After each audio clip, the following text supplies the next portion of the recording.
guys! So, today is Monday and it's actually our vacant day. So, wala kaming scheduled classes every Monday, supposedly.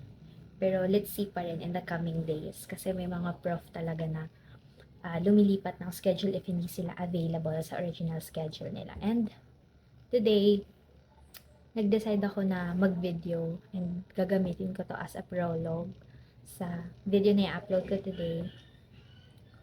Kasi na-inspire tayo.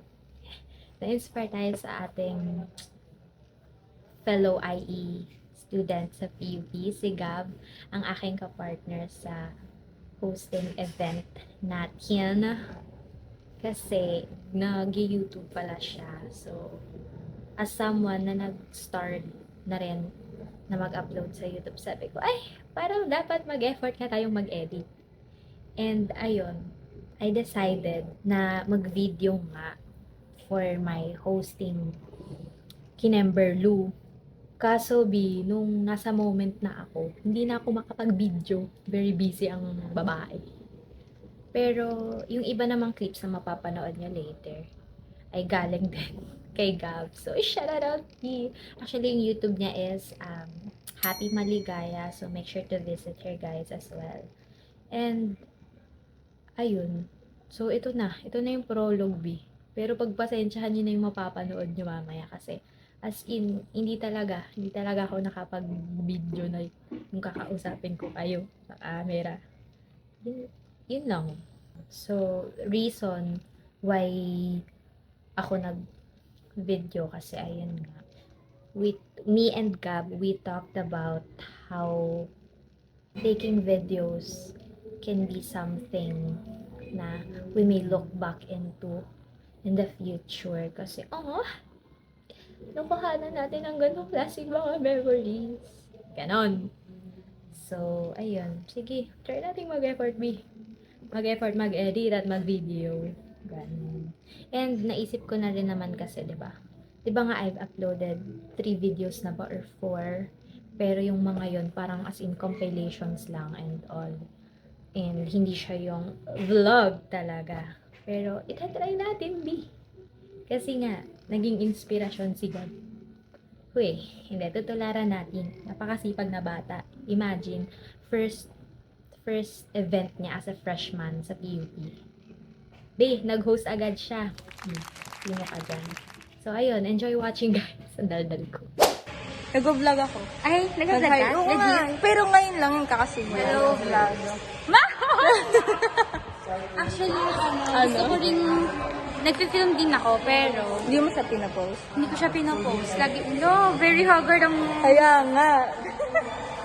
Dapat pinapost mo sayang storage. Actually, yung iba, tinututan speed ko, tas para lang sa mahilig kasi ako mag-shoot, pero for memories lang. Kasi Saan mo mahilig ako nilalagay? sa gallery lang siya nabubulok. Hala, ano yun? Kasi binabalikan ko pag wala kaming net, pag nabobor ako. Nanonood lang ako, ganun. Pero yung, di ba, ang dami ko nang video. Oo. Tapos, nanakaw yung phone ko. Tapos, di ba, bumili ako bago. Oo. Nawala sa Seiya, Bakit? So, ang mga memories na nandun, wala na, nasayang. Kaya, yung mga tinitake ko ngayong videos, yung iba, naka-upload na ako 2 sa YouTube. Wow! Ano mo sabihin mo? Hindi siya yung bonggang vlog. Pero Siya vlog, nag-upload mga ka lang talaga. Compilation lang talaga siya. Kasi sayang yung, umaga ginagawa kong storage yung YouTube. Ganun din ginagawa ko. Para hindi diba? makulang phone. Tsaka para memories kasi babalikan mo yun pag ano. Ba't ganyan? makikringe ka na lang sa Napakalagkit sarili ng... mo after. Let's go.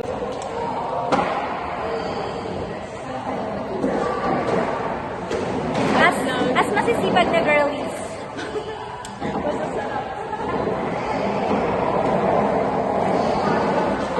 Kunwari may ginagawa. Ano parang gusto ko na Ha?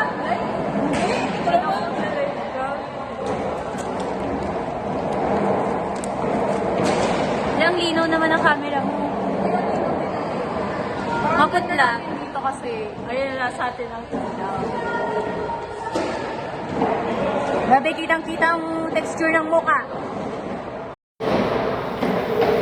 Hi guys! Wait lang, nasan tayo? currently in... Nasa, ano nga tawag dito? Bulwagan, Balagtas. Sa PUP main. Kasi we're having a dry run.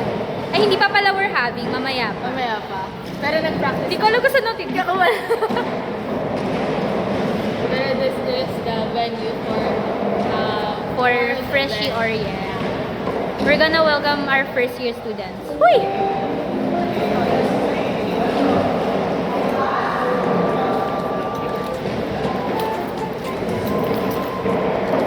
Parang ang eme lang natin dito, be.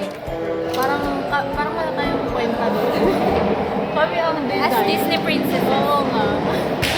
Ano lang kami. Hindi, sabi nga ni Lance, huwag tayong magpapatot. Shuru. Bawal na maos.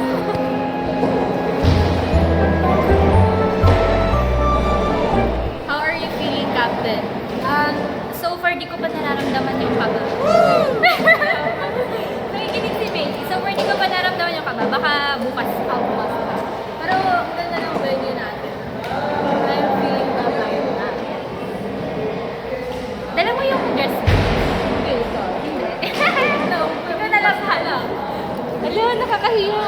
Ang sipag nila. Wait lang, mamaya na ulit.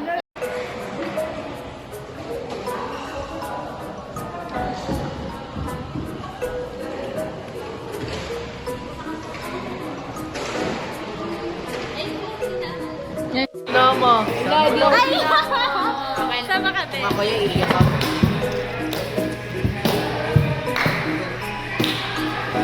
Bigla ka pa kalapin. Yes, ko muna. The next day. Hi ka muna ate ka. Hi guys, today is the day. We were glowing. Naiinis. Parang ibang-iba din sa ano natin kahapon. Oh, very haggard ang... Kaya nga. Game na, practice na.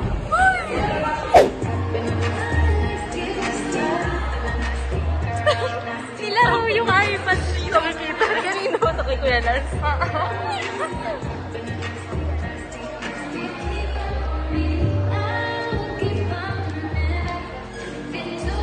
Aura. Tama lang, babe. Mga morning host na ite. Ayun na, ayun na. Ginajudge na tayo. Charot. Grabe be, backstage pa lang, rinig na ang ingay ng mga freshies. Biggest failure ako, and how did you overcome that failure? Thank you for that. Thank you for that question. Okay. One failure. Hindi ko lang nabanggit kanina. No? Nakapagkano siya ko kasi nung elementary and high school, I always in the top no. Pero lagi lang ako third honors. Yung lagi ka lang nagpapabaya sa iba. Diba? Ganun ako ng high school. Diba parang, okay lang ako dito lang ako. Ikaw nagpa-president, pero vice president lang. Naging supporting role lang ako before. Kaya nung nag-college ako, sabi ko, ay ito na yung chance ko para bumawi sa college. Magkukum laude ako. Ayan. Kailangan ko lang ganyan, yung bida-bida. But, hindi lahat ng plenano at ng gusto natin ay minsan ibinibigay. First year, nasa lister na rin ako, this lister sa personal lister. But there is one subject na nagpagulo ng ko. And that is my favorite subject when I was in high school. That is chemistry. Chemistry, no? Kasi yung prof ay talagang magaling siya, pero ano talaga yung ano niya? Grabe talaga yung pagtutulong ng grade. Pero, na-realize ko, dumuwi pa nga ako kasi nasa second sem na, kasi hindi ko agad siya natuloy, first year pa lang, pinaguha na yung mundo ko. Sabi ko, ay, tapos pagpapakilala ko pa nun, you know what na, my favorite subject is chemistry, yung first year pa lang yun. Along the way, hindi ko man siya nabagsak, pero nakakuha ko na 2.75. Ay, wala na. Natawal siya. Ngayon, kumuha agad yung pangarap ko that time. So yung sabi ko, sige, ang goal ko na lang, huwag magka-press. And, Pero dala-dala, bit ko pa rin yung bubog na yun, na hindi ko natupad yung pag-ibig kong laude. Kasi pag second year, hindi na ako nag-active. Kasi wala na yung purpose mo eh.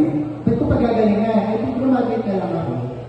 Ngayon, pag nila 4th year, sabi ko, tatakbo ko president. Kasi gusto ko mag-officer. Kasi gusto ko mag-lead. I-challenge yung sarili ko. Tumakbo ako. Kaya lang, nung debate na, hindi ako nakapunta. Kasi may family problem ako that time. So, ano ba pipiliin ko? Yung organization o yung family problem ko? So, nag-quit ako. Sabi ko, hindi na po ako tatakbo. At mag-ano na po ako. I-address ko na.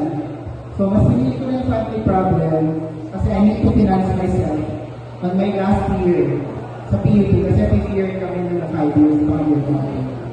Sabi ko, ito yung tadhana ako na hindi talaga para sa akin yung work. Kasi hindi ko pala kaya pagsabayin.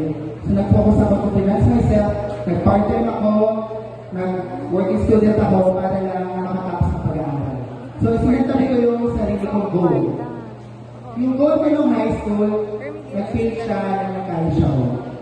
Pero sabi ko lang guys, nung pagka-graduate ko, kasi all of those things are uncontrollable. Tama?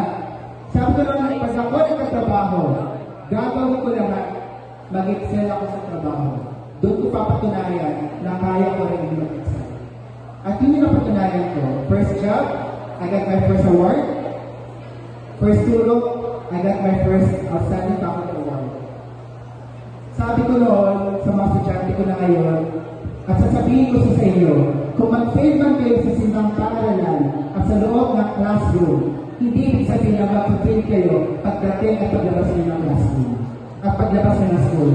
Kasi, ito lang yung nagsasabi sa akin na this is not the right place and location to excel.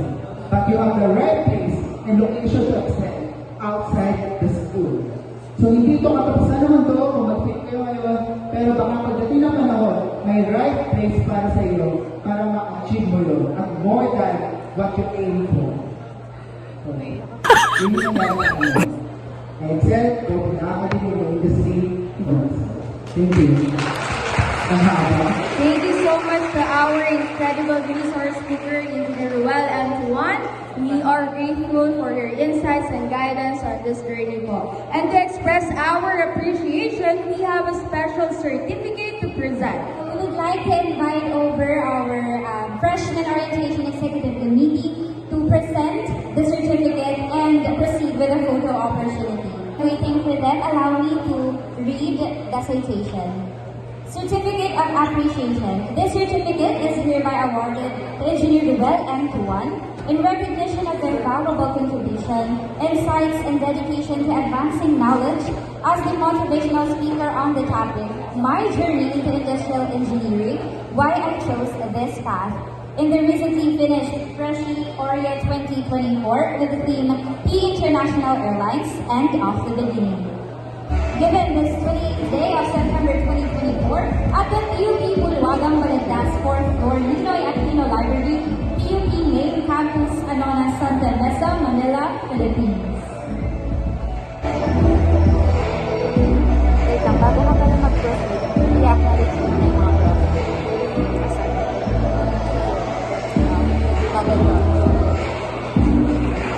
Once again, thank you, Engineer Ruel. And of course, before we proceed to our next stop, we would like to acknowledge the presence of the Industrial Engineering faculty who gave their ample time to be with us today. Here in front is Dr. Dora Buluran, Engineer Maria Teresa Bonguno, and Engineer Joselinda Golipeo. Once again, thank you for being with us. And now, passengers, before we touch down for a brief stopover, we have one last tradition for this part of the journey. Our IE cheer! You know the drill. Let's make this stopover memorable by showing our industrial engineering spirit. Get ready to raise the roof with our IE cheer. Let's call our cheer captain.